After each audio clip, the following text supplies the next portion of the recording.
My parents left me alone in a freezing house on Christmas Eve.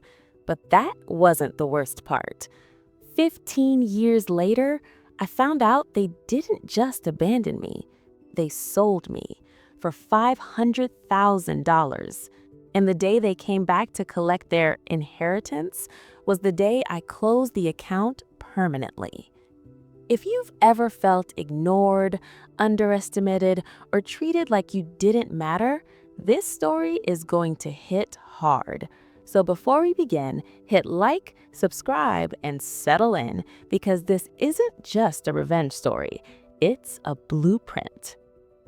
I was 13 years old, staring at a 20-pound frozen turkey sitting on the counter like a brick. The kitchen felt like a freezer. The heater had been acting up, according to my parents. They said they'd fix it after the holidays. My breath came out in white clouds. Then my phone buzzed. Group chat notification. Holiday bliss. A photo loaded. My mother smiling with a champagne flute, my father in a linen shirt, my twin sisters clinking glasses in what was clearly a first-class cabin. Finally, some peace. Then another text. Boarding now. See you in 10 days. Alarm is set. Don't wait up. I stared at that message longer than I should have. I didn't cry. I didn't text back. I just stood there in the cold, realizing something no 13-year-old should ever understand. Family was a word they used when it was convenient, and I wasn't convenient. I found an old frozen burrito in the back of the freezer. It was covered in frost, but it was food. I put it in the microwave. It hummed. Then pop. Darkness. The fridge shut off. The lights died. Silence swallowed the house whole. I stood there in pitch black cold, and I calculated. 1 room, blankets, coat, survive the night. That's when headlights cut through the kitchen window. For one stupid, fragile second, I thought they came back. They didn't. A matte black SUV rolled into the driveway, and stepping out of it was my uncle, the one my father called soulless, the billionaire industrialist they only mentioned in whispers. Uncle Robert. He stepped inside without greeting me. They set the alarm, he muttered, scanning the dark house, but forgot to set auto pay for the electric bill. Then he looked at me, not with pity, with assessment. Pack a bag, he said, essentials only. And just like that, I left. Robert's house wasn't warm. It was concrete and glass overlooking the ocean. Brutalist, cold, silent. But it wasn't neglectful silence. It was controlled silence, the kind that makes you feel protected. For months, I tried to disappear.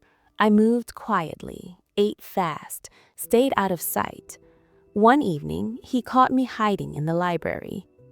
"You think if you're quiet enough," he said without looking up, "you won't be a burden." I froze. "You think silence is weakness." He finally looked at me. "It's not. Silence is data." That night, he pointed at a blueprint. "Tell me what you see." I analyzed the structure. The flow was inefficient. The reception desk would be blinded by sunlight. The elevator placement would bottleneck traffic. He smiled. "Sharp, dangerous. Your family ignored you," he said.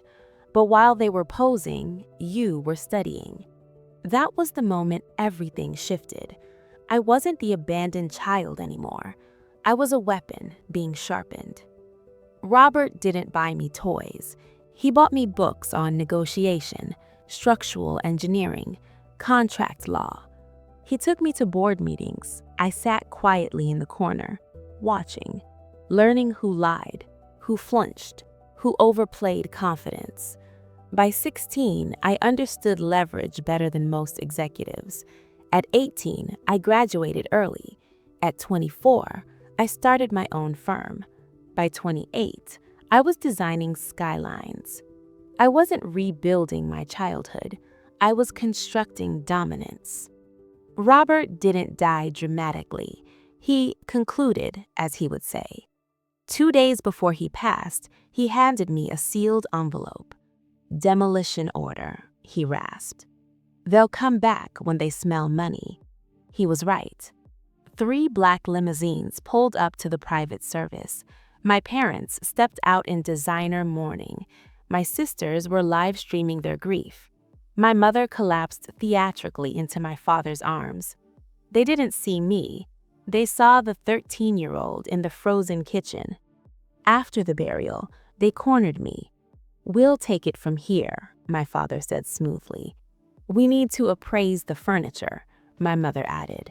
They weren't grieving, they were calculating. "The reading is tomorrow," I said calmly, and walked away. The law firm conference room was ice cold. Mahogany table, floor-to-ceiling windows. My family sat across from me, already spending money in their heads. The lawyer opened a thin file. "To my brother Jeffrey, I forgive your 1998 debt." My father blinked. "To my sister-in-law Susan, I leave you the silence you gave your daughter." My mother stiffened. "And to my niece Alyssa, I leave everything. The estate, the firm, the properties, the portfolios, everything." They exploded. "She manipulated him. We're contesting this. That's our money." The lawyer slid one more document across the table. A loan agreement, dated December 24th, the night of the frozen turkey. $500,000 borrowed from Robert. Collateral. They relinquished all parental rights to me. They didn't forget me. They sold me for $500,000.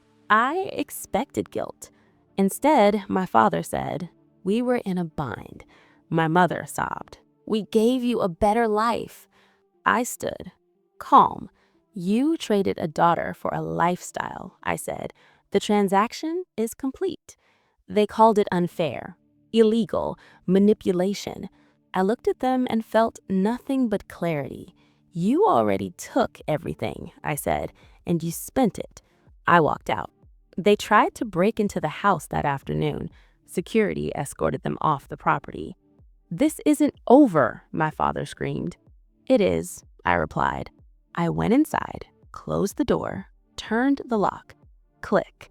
That sound? That was closure. I opened my laptop, deleted their numbers, blocked their emails, one by one. Not in anger, in precision. Some people think revenge is loud. It isn't. Sometimes revenge is structural. It's building a life so solid that the people who tried to demolish you can't even enter the lobby.